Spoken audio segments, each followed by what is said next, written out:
السلام عليكم دمان أصحابتك وحرم برتيد يوتيوب channel ka maanta waxaan halkan wareysi ka qaadi doonaa Sudan oo ah arday ka mid ah ardayda wax ka barata jaamacadda African Leadership University in Rwanda markaas Sudan wuxuu ka mid yahay ardaydii deeqda waxbarasho ku heshay bal intaanan horta waxa kale u gudagelin Sudan waxaan jeclahay inaan ku weydiiyo horta waa kuma Sudan bal isku kaaya faahfaahay كل هذا يد بدو معصن تاعي وأنا كدوه channel كذا أنا جم مقالهان وحان مقعد وسدان بهر هذا وحانا هاي نقول الشيء قبل كرجع من مجال الدراسة كنا صوب البارع عاصمة دا هير كي جوه برشنا وحبسوق عند مجال الهندسة اللهم صل على محمد مان صو شغلنا وحن هاي أرضي كيف أفريكان ليدرشيب يونيفرسيتي وحن على ديق وحده برشة مستركات فونديشنه waxaana dhigtaa cilmiga software engineering waad mahadsan tahay Sidaam waxaan ku weydiinaa goormaad bilowday safarkaagan sanadkeebaad ku biirtay jaamacadda sidee bayse ku timid fikradda ah inaad dalka dibadiisa waxbarasho u tagto wax ka soo barato fikradaas ku timidna naga dabagee wallahi waa su'aal fiican waxa weeyaan safarkaygii ee waxa bilaabmay September 2024 اللهم صل على محمد مركي أنا كنت شري كلاسكي 12 جريد كان بالله بيتمنى أنا بفهم فور مركي أنا كنت شري أيه وحن سميه الباريس أنا كنت سميه جامعة كده مركي وحن تبعي إن أنا قاعد سوفتوير إنجينيرينج كان مركي وحن سير هذه جامعات كوكو هبونا ديت وحن فاين أوت جري عن هراي إن محي تلو دمدا جامعة دينا كي جامعة ودن كينا كي على إن أنا basically يكون سلاسل ده وحبي شدو تيري oo aan lahayn wax practical experience ah ardaydu ma helaan opportunity ay ku qabtaan internships markay ku jiraan jaamacado oo kale marka arday dhisan kala ma noqonayaan kadibna waxaan go'aansaday inaan baaro jaamacado ku yaala outside of the country qaar ku yaala Mareykanka qaar ku yaala Asia qaar ku yaala Europe alxamdulillah finally waxaan helay ALU waan gartay marka ALU waa jaamacad wadanka ka baxsan sideed ku heshay ALU maadaama ay tahay jaamacad caalami ah sideed ku ogaatay fursadaha outside of the country sidee kugu soo dhalatay in jaamacad dibadda aad raadiso صح والله markii aan 12 grade aan ku jiray ama homework aan ku jiray ayaa research kan sameeyay marka waxaan eegay teebal la match garanaysa amba align garanaysa missionkaaga ama visionkaaga waxay soo baxday inaan ALU mission aan nahay oo ay doonayso inay soo saarto leaderska Africa oo dhan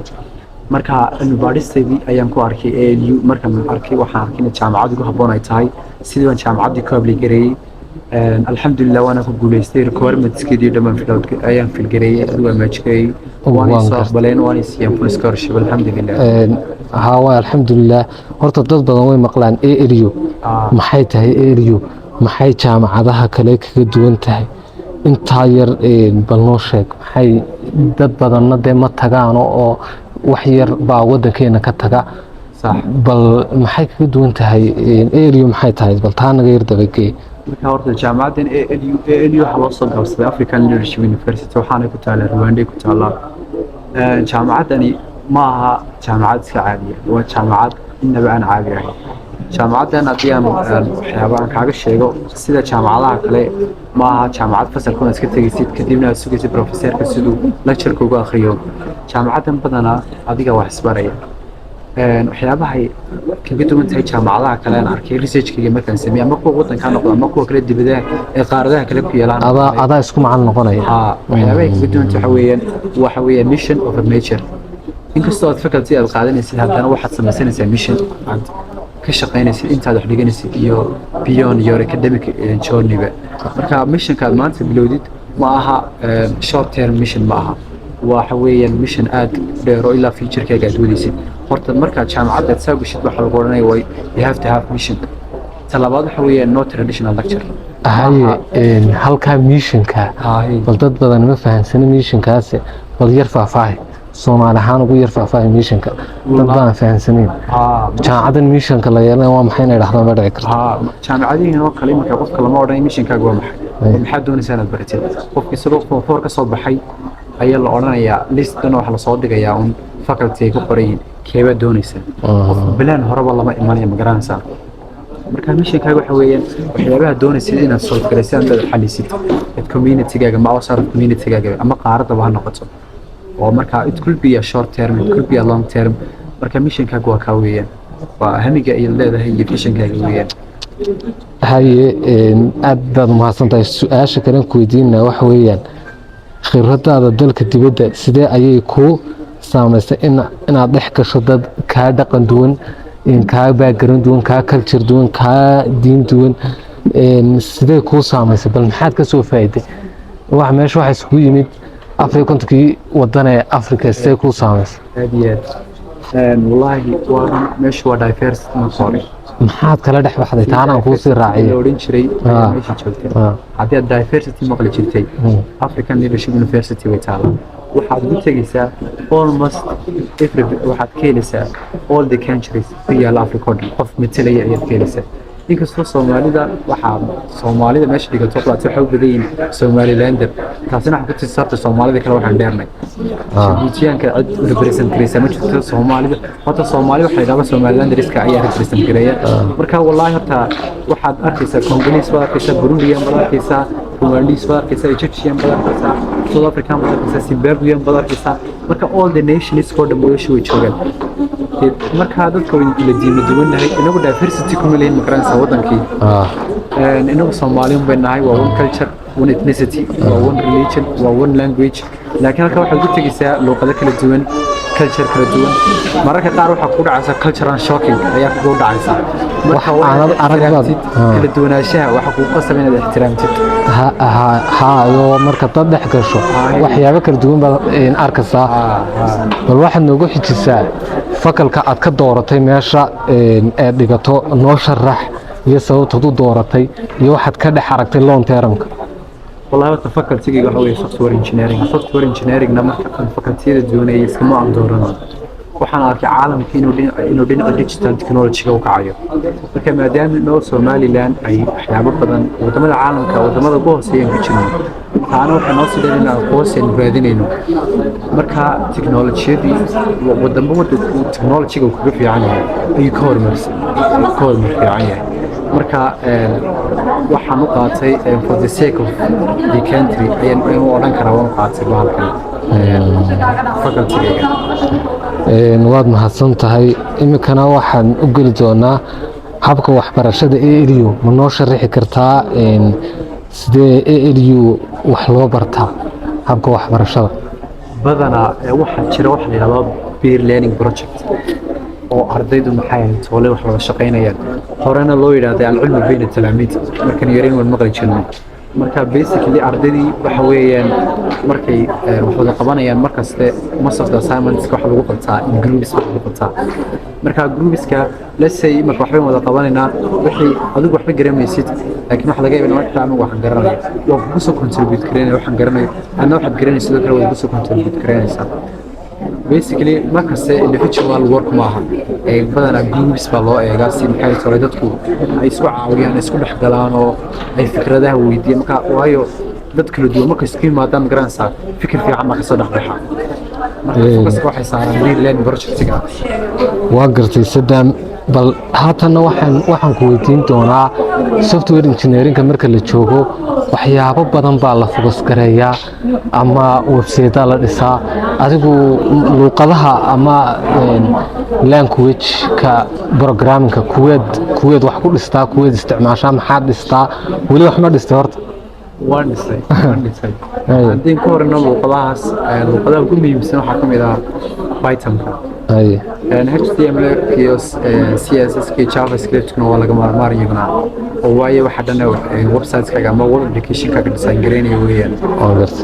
laakiin luqadda ugu muhiimsan ee maxay tahay inuu ku dhisnaatay website ay tahay ama web application ay tahay ama mobile application ay tahay waa Python-ka weeyaan Dart language la yiraahdo ayaan badanaa dhisnaa waan dhisay website badanna waan sameeyay web application-na waan sameeyay haddana waxaan sameynaya mobile application marka waan sameeyay waxa kamid ah Somali National ID card oo aan doonayay in dadku maxay toolay ay ku soo codsadaan ID card-kooda qayb technology qaab online waayo ID card-kii imikaaba laga dhigay mandatory oo la yiraahdo la qaatan garanaysa oo weliba la fidiyey meelaha lagu bixiyo berigii hore qofka caarigaabo ka imanaya waa they have to come all the way to Hargeysa si uga qaataan ID card distanceskaasay soo taraafo miles bay soo thousands of kilometers ayaa la soo soconaya si ID card loo helo qofka waxaa laga yaabaa inaanu family ku lahaynba ama hudheelada caasimada ku yaalina horgareyn karayninba marka waxaa taasina ka hor istaagtay in qofku ID cardkiisa qaato marka waxaan la imaaday idyadan ah inuu qofku ku soo xareysan karayo codsigii ama ku soo ablegareyn karayo national ID cardkiisii qaab maxay talo online oo kala ma odhan karnaa waxyaabaha ruwaandaad ka soo aragtay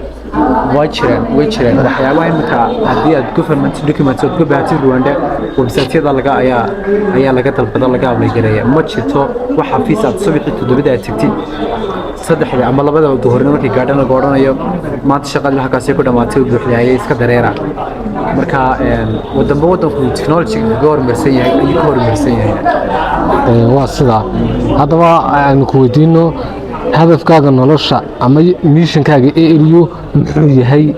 missionkaaga ALU iyo hadafkaaga nolosha aad ka leedahay bal noo sharax waxa weeyaan hadafkayga ma missionkayga in aan baahiyaadka asaasiga ah sida waxbarashada healthcare-ka youth and employment oo kale aan u isticmaalo technology-ga si waxyaabahaas oo kale kor ugu qaadin aad ugu xaliso waayo markoo kale waxaan dhisay platform la yiraahdo e-health Somaliland platform kaasoo dadka ka caawinaya inay consultation ku sameeyaan online waayo meelaha qaar baan jira inaan xataa xarumo caafimaad ma laha ma xanaanooyin ma laha marka qofku ayr bu consultation ku soo sameyn karayo online iyagoo dhakhaatiir weliba la hubo oo license government-ka ka haysta oo maxay tolo consultation ka loo sameynayo kadibna prescription-kaaga waxa lagu soo dirayaa iyadoo oo notarized ah oo aamini karayo ayaa qofka loogu soo diraya qaab online ama message ahaan markaas farmasiida tii karaysa oo laga iibin karaya way dadkina waxa jira inay iska iibsadaan dawo aan lagu qorin baad iska iibsanaysaa waana consultation waana dhibaato jirta prescription before consultation waa dhibaato weyn marka qofku online hadduu dhakhtarkii ku yar waasanayo ama ku fogyahay consultation-ka online ku samaysanaysaa waa lagu soo diray warqadii farmasiigu eegay baashan in prescribe ay tahay oo dhakhtar uu soo qoray kadibna markaas dawada ka iibin karaya waa fikir aad iyo aad u fiican waddankeena ka maqan kaa uu Saddam inoo brisgareeyay jaamacaddu sida iskugu xidhaa leadership-ka iyo technology-ga maxaa connection ka dhaxeeya sida isku xidhaa taas noo faahfaaha wallaahi waa su'aal aad iyo aad u muhiimsan ee halka waxaad ka dheehan kartaa magaca jaamacadda oo waxa la African Leadership University kelmadda leadership just laguma barayo sa coding loo sameeyo kale ama faculty-ga ku qaato kuma saabsana waxay ku saabsan tahay qofkii waxa la doonayo leader laga dhigo waa qofku uu qofku u noqon karo ethical leader uu xalin karayo particular issue ka jirta community-gaaga waa in qof ahaan loo dhiso taana aan kugu sii daro sidee culays kugu wax culays ma dareentay markii aad halka tagtay family-ga ka yar fogaatay wadankaad isdee dad dhex gashay ka culture duwan ka cunto duwan ka dhaqan duwan way jiraysaa caqabado way jireen laakiin caqabadu saa uma sii waaweynaa waayo Rwanda waxa ku taala East Africa marka wadamada East African community-guna badanaa waa isku yar dhaqan dhow yihiin muslim waa joogtaa Soomaali waa ka soo helaysaa deegaanku aad uga foga sida West Africa oo kale ama South Africa oo kale si uga duwanaan lahaa oo kale markaas uga duwanaa inkastoo ay jirayso maaragtay some differences laakiin differenceskaas wax saa u sii weyn ma yahan laakiin caqabadaha kugu iman kara waxa weeyaan homesick hadda dareem sidoo kale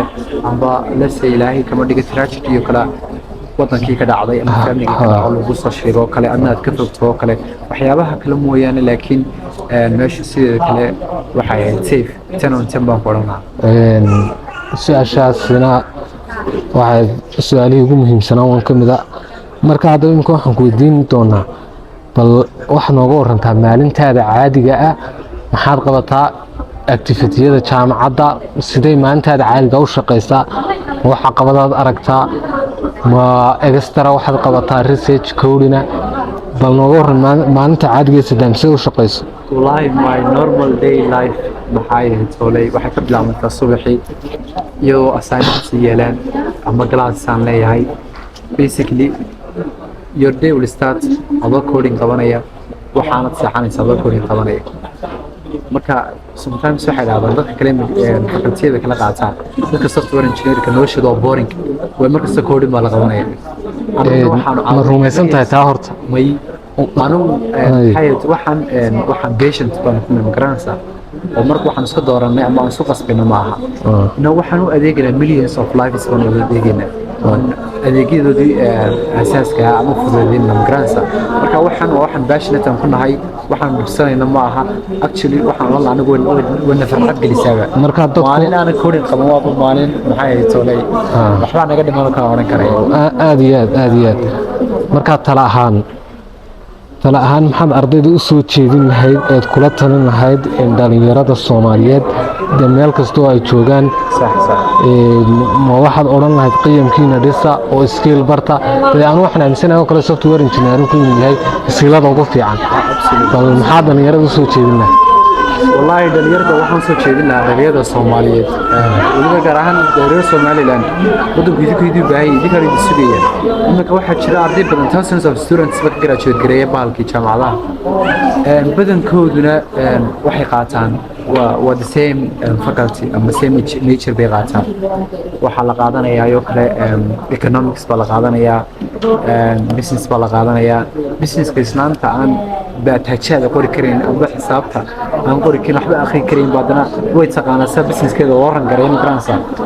marka waxaan oran lahaa meejaro fiican baa jira sida affiliationka computer science-ka software engineering-ka waxyaabo badan oo waddankeenu u baahan yahay baa jira oo la doonayo inaad barataan sidaynu wadamada kala Soomaaliyeed ama Afrika aynu la tartamayno aynu uga sareyno marka waxaan oran lahaa hankiina hadaafo meejarada yaryar fudud inkastoo iyaga loo baahan yahay laakiin haddii 90% of the students ay doortaan the same faculty waa yara dhib weeyaan caqabadihii baan xalisnay sababtaynu dad kale caalamka u soo hayr gareyno indiyaanka u soo hayr gareyno taasina waa fikir aad iyo aad u muhiimsan oo aynu ka maarano dadkii ajnabiga haddaba talada ugu dambaysa maxaa dawladda u soo jeedin lahayd maadaama soo aragtay waxbarasho casriya wasaaradda waxbarashada maxaa soo jeedin lahayd maxay wax ka bedelaad oran lahayd wixii aad soo aragtay ugu apply garan lahayd wasaaradda waxbarashada inay curriculumkeeda ama habkeeda waxbarashada teaching wax ka bedesho anigu waxaan soo jeedin lahaa wasaaradda haddii ay maqlayso waxaan rajaynayaa in videoga soo gaari doono waxaan u soo jeedin lahaa in curriculumka gebigiisaba la bedelada waayo tusaalayaal badan baa ku siinaya iminka anigu iskuulka dhigan jiray computer waan ku dhigan jiray laakiin iskuullada kale ku yaala 99% kuma dhigto computer so let's say qofku wuxuu doonaya inuu computer science noqdo amba uu noqdo software engineering oo kale ma helo markuu secondary ku jiro class computer saba qaato isagoo basically clueless ayuu doonaya jaamacad tago marka waa inuu qof ka soo bilaabo from scratch haddii ka jaamacad dibadda kala tago lama soo qabsan karayo iminka qof aan doonayo inuu chemistry engineering noqdo kale ayaa laga yaabaa in 4 sano loo dhigo xiisada chemistry-ga ama qof biology aan doonayo inuu noqdo baalki dhakhtar oo kale ayaa 4 sano loo dhigay marka waxaan oran lahaa way fiican yihiin in wax kasta general knowledge aad ka haysato oo digatid laakiin sanadada hore secondary-ga la say 8ka 9ka 10ka ama 1-2 ilaa 8kaaga in ay maadooyinkaas la qaato laakiin wixii ka dambeeya 3kaaga 4kaaga waa in qofku specialization la sameeyo oo la xiriiray hadhow faculty-ga qaadanaysa marka basically computer science weeyaan Soomaaliya majorkaygu haddii aan form 3 soo gaari lahaa in biology-ga iyo chemistry-ga iyo maadooyinka kale aniga aan relate gareynin in dhinac laga saaro oo wixii aniga maxay tala quseeya inaan focus gareeyo marka waxaan oran lahaa curriculum-ka dib loogu noqdo ardayda aad iyo aad loola shaqeeyo laga caawiyo ayaan oran lahaa waliba way waxbarashada tayadeena waan kor u qaadnaa aad iyo aad baad u mahadsan tahay Sadaam oo si fiican ugu warramay wixii uu dalka dibadiisa ku soo arkay iyo sidii wuxuu bartay uu dalkiisa wax ugu qaban lahaa waxna kaga bedeli lahaa muuqaalkuna halkaas uu noogu joogaa aad iyo aad baan idin salaamanaa waxaan idin leenahay waqti wanaagsan nala qaata